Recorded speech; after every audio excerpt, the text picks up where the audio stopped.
man addaha qabla shalah fa hiya shadaqatun maqbulah. Siapa yang membayar fitrahnya itu sebelum salat Idul Fitri, inilah zakat fitrah yang diterima Allah. Wa man addaha ba'da salati, tetapi siapa yang menunaikan fitrahnya setelah salat, fahiya shadaqatun minas sadaqat, itu adalah sedekah biasa. Assalamualaikum warahmatullahi wabarakatuh.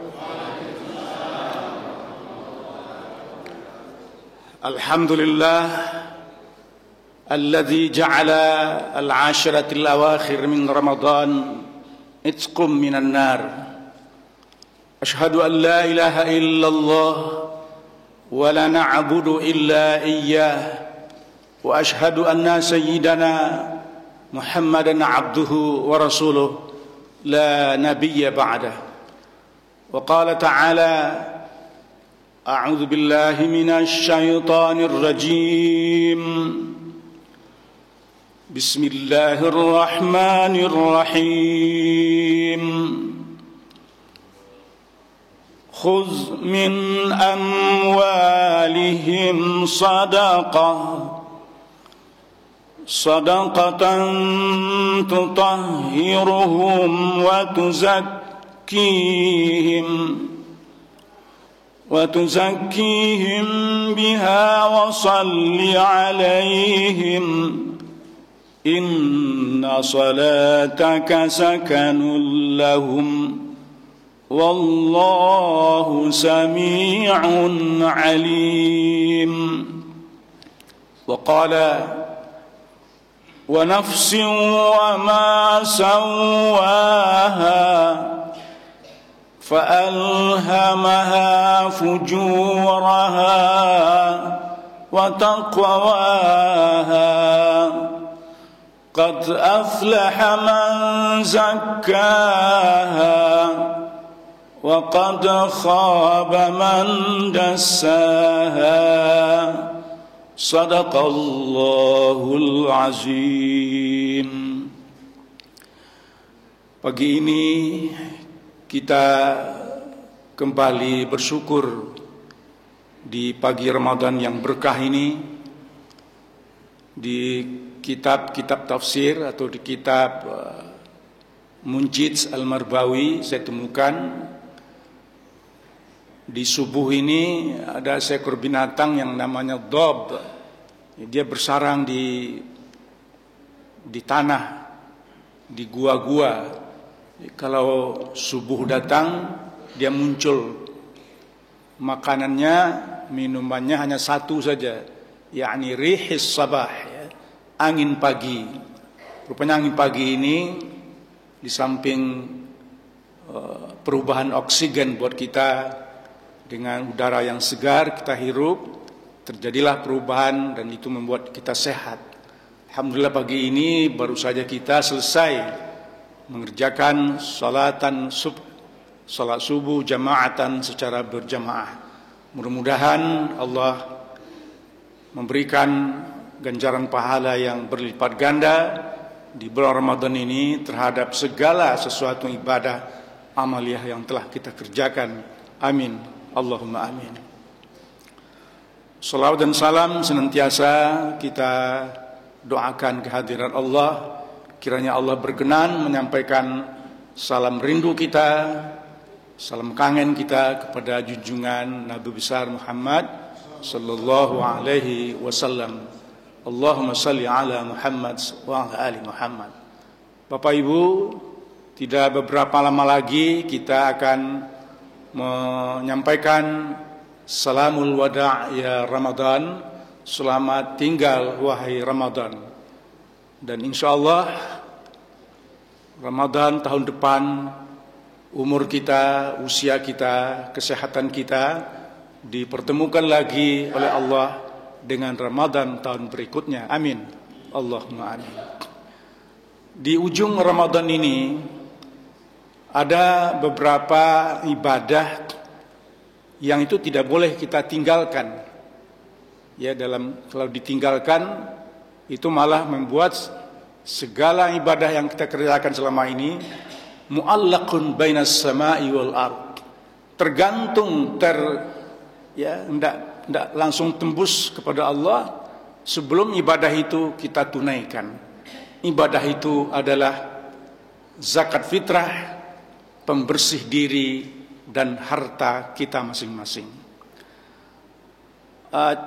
Judul ceramah ini kita dasari dari sebuah firman Allah di dalam surat At-Taubah ayat 103 dan surah Asy-Syamsi ayat 5 sampai ayat 10. Khuz min amwalihim sadaqatan. Diperintah ini khuz, akhaza ya'khuzu, khuz, diambil. Ambil dari harta mereka berupa sadaqatan. Sedekah di sini maksudnya adalah zakat. Ya. Apa tujuannya? Tutahhiruhum wa tuzakkihim. Tutahhiruhum untuk membersihkan mereka. Jadi membersihkan ini lebih arah ke amwal, harta kekayaan kita. Tutahhiruhum. Jadi dalam bab taharah, apapun kitab fikihnya pasti dimulai dengan babut taharah, bab bersuci, bab bersih-bersih. Jadi sebelum salat kita bersih-bersih dulu. Jadi yang maksud adalah bersih hartanya. Wa tuzakkihim, dan pembersih jiwa mereka, pembersih hatinya. Jadi hati ini perlu juga dilakukan pembersihan hati. Pembersihan hati ini dilakukan tentu dengan melalui zakat fitrah. Zakat fitrah. Jadi kajian subuh ini mengenai zakat fitrah. Wasalli alaihim, dan berdoalah kepada mereka. Artinya orang-orang yang memberikan fitrahnya, memberikan zakatnya, sedekahnya, infaknya, berdoalah kepada mereka. Inna salawataka, sesungguhnya doa-doa engkau itu sakanal lahum, memberikan dampak ketenangan terhadap jiwa mereka. Jadi ada ketenangan yang diterima oleh orang-orang yang berinfak, bersedekah, berzakat itu. Wallahu sami'un alim, Allah itu maha mendengar lagi maha mengetahui. Lalu surat Asy-Syamsu ayat 5 sampai 10. Wa nafsin wa ma sawwaha, dan demi nafsu, wa ma sawwaha, dan apa-apa saja yang meliputinya. Di sawwaha itu adalah ma haulaha, apa saja yang menyangkut dengan nafsu itu. Qad aflaha man zakkaha, dan fa'alhamaha fujuraha wa taqwaha, maka sungguh kami ilhamkan kepada nafsu itu, ada nafsu yang fujur, ya. Jiwa yang fujur, arti fujur ini durhaka, membelakang Allah, membangkang kepada Allah. Sami'na wa jadilna, dia dengar tapi dia bantah. Sami'na wa asaina, dia dengar tapi dia durhaka kepada Allah. Ini fujur jiwanya ini. Wa taqwah, dan juga Allah ilhamkan kepada hati itu sifat yang takwa, yang patuh, yang tunduk terhadap Allah subhanahu wa ta'ala. Qad aflaha man zakkaha, sungguh menanglah orang-orang yang selalu senantiasa membersihkan hatinya. Wa qad khaba man dassaha, dan sungguh merugilah orang-orang yang selalu mengotori hatinya. Nah, inilah Bapak dan kajian kita pagi ini. Dari apa-apa saja jiwa kita itu, hati kita itu diliputi oleh sifat-sifat yang bagaimana. Maka subuh ini kita coba mengulang kaji kembali tentang beberapa hal yang menyangkut dengan jiwa yang fujur ini. Yang pertama adalah jiwa yang kufrun. Kufrun itu artinya kafir. Yang dimaksud dengan kafir di sini bukan kita berbicara tentang orang di luar diri kita, non-Islam misalnya, tidak. Tetapi di kalangan umat Islam ini sendiri ada yang disebut juga dengan kafir. Tapi kafirnya bukan kafir muwahhadah, kafir terhadap keesaan Allah. Bukan kafir terhadap zat Allah yang Maha Esa. Tetapi yang dimaksud kafir di sini adalah kufrun ni'mah, kafir terhadap nikmat-nikmat Allah. Jadi secara bahasa kufur itu artinya tertutup. Jadi tertutup hatinya untuk tidak bersyukur kepada Allah, tidak berterima kasih, tidak pandai memanfaatkan nikmat-nikmat yang Allah berikan kepada selama ini. Apakah itu nikmat umur, nikmat sehat, nikmat harta benda, dan nikmat kekayaan. Dia nggak pandai mensyukuri itu. Nah, bahkan dalam satu ayat diancam, inna azabi lasyadid. Kalau kita tidak pandai mensyukuri nikmat Allah, azab pun nanti akan bersangatan.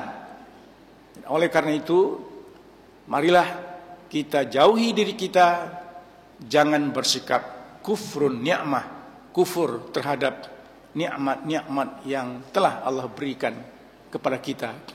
Jadi senantiasalah berdoa kepada Allah, Allahumma ja'alni syakura wa ja'alni sabura waj'al fi 'aini saghira wa fi a'yunin nas kabira. Ini selalu doa Nabi begitu. Ya Allah, Engkau jadikanlah aku seorang hamba yang pandai bersyukur. Jadikan aku seorang hamba yang sabar menghadapi kehidupan ini. Jadikan aku orang yang menurut pandanganku, aku ini tidak ada apa-apa, aku ini kecil, aku hina-hina dina. Wa fi a'yunin nasi kabira. Tapi dia berwibawa di pandangan manusia lain. Inilah doa kita selalu kepada Allah agar kita terjauh dari kufur nikmah dan kita menjadi orang-orang pandai mensyukuri nikmat Allah. Yang kedua, Bapak dan Ibu-ibu yang saya hormati, sifat-sifat yang meliputi jiwa manusia itu ialah ittiba'il hawa, senantiasa mengikuti hawa nafsunya. Masing-masing kita memiliki hawa nafsu. Apakah itu nafsu lawamah, apakah itu nafsu bahimah. Tentu yang kita harapkan nafsu mutmainnah. Ya ayyuhan nafsul mutmainnah, irji'i ila rabbiki radiyatan mardiyah fadkhuli fi ibadi wadkhuli jannati.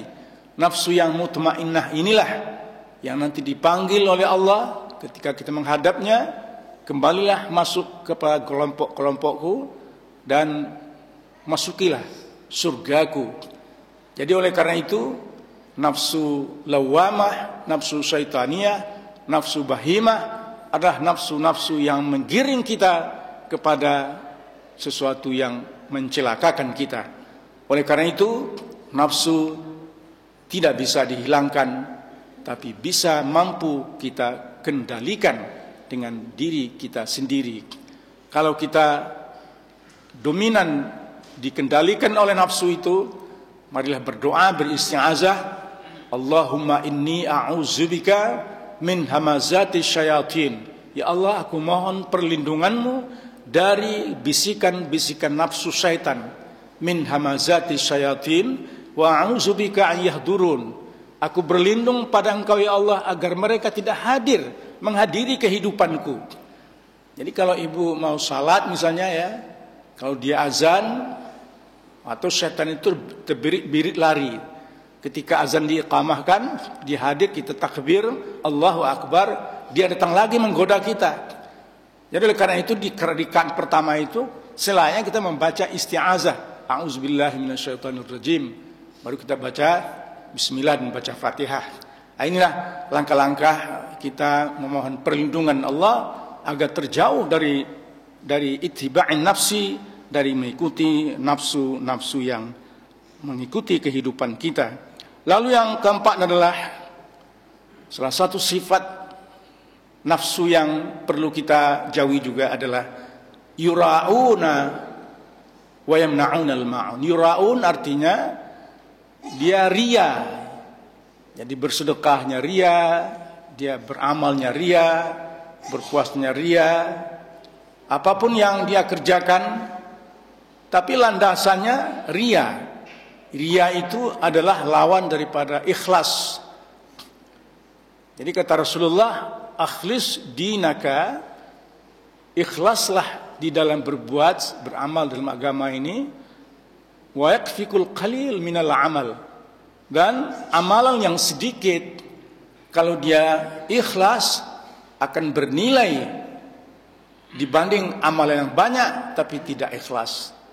Nah, oleh karena itu sifat-sifat dia ini marilah kita campakkan, marilah kita hilangkan, dan kita kasih ibadah kita itu dengan rohnya. Roh ibadah adalah ikhlas karena Allah.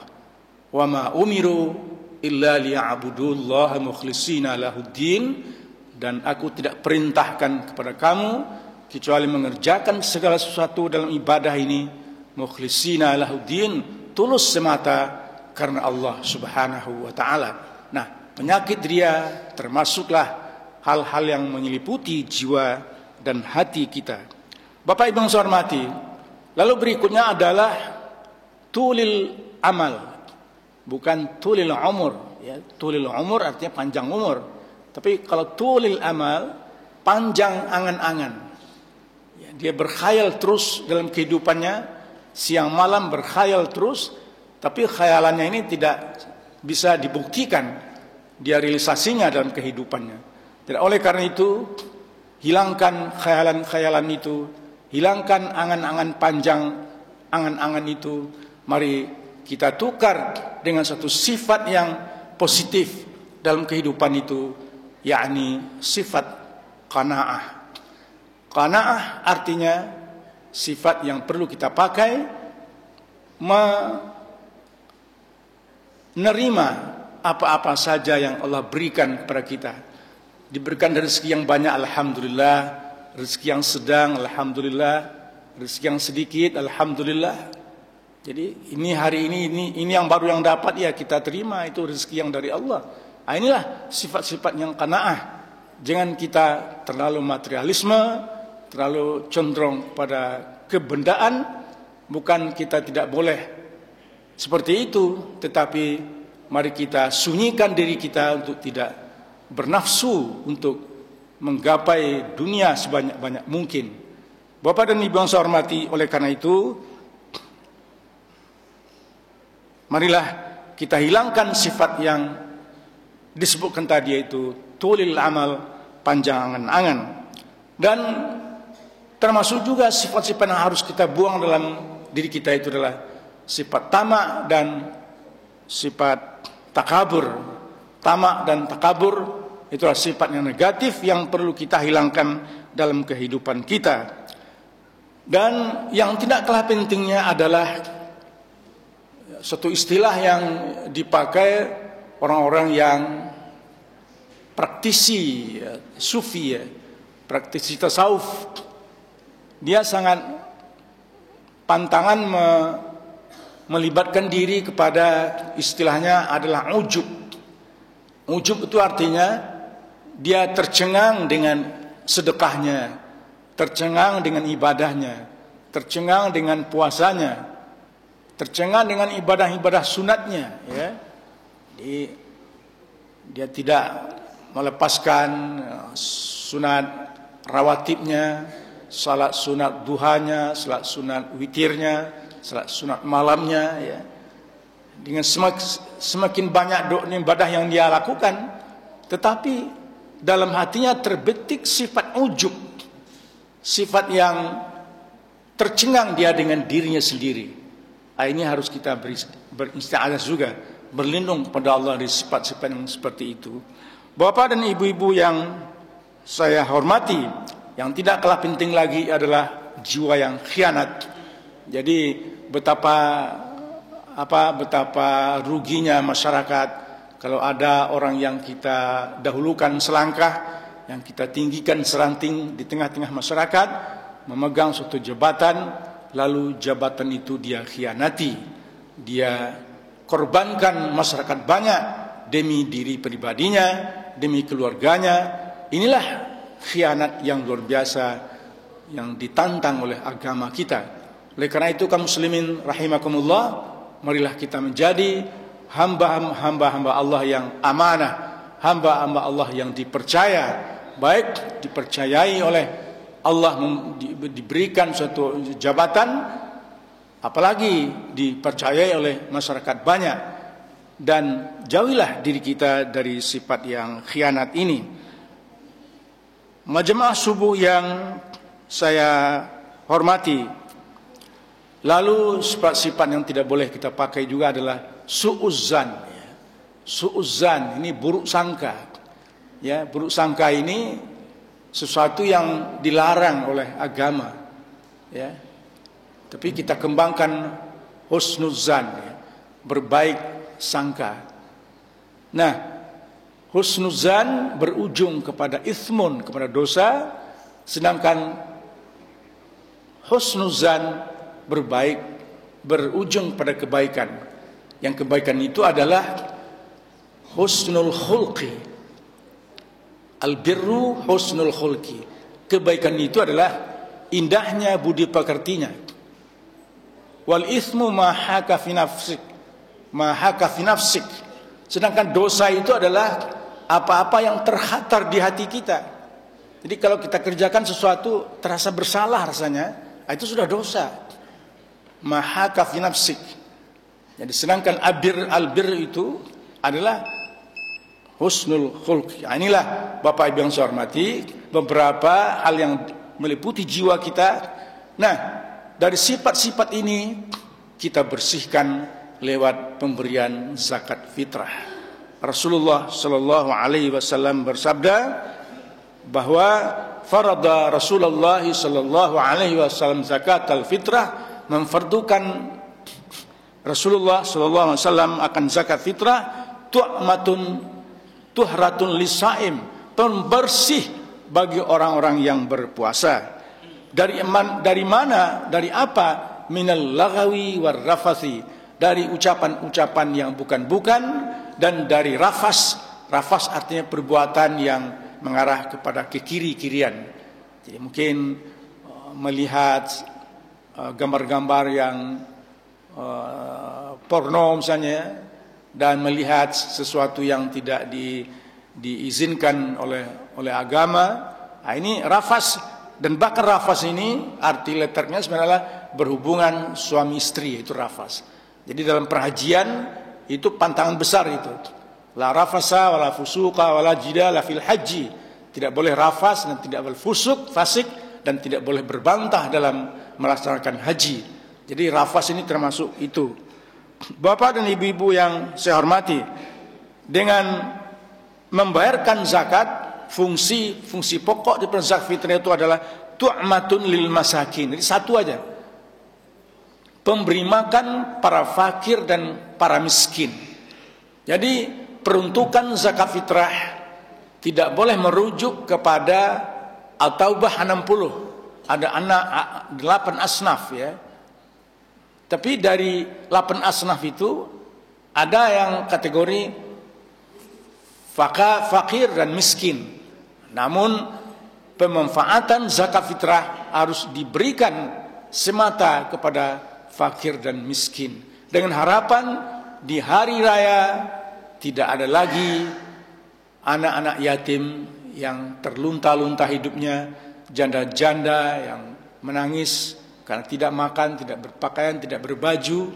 Nah, inilah fungsi daripada fitrah yang insyaallah tidak lama lagi akan kita bayarkan secara bersama-sama. Ini kewajiban personal, kewajiban individual, ya.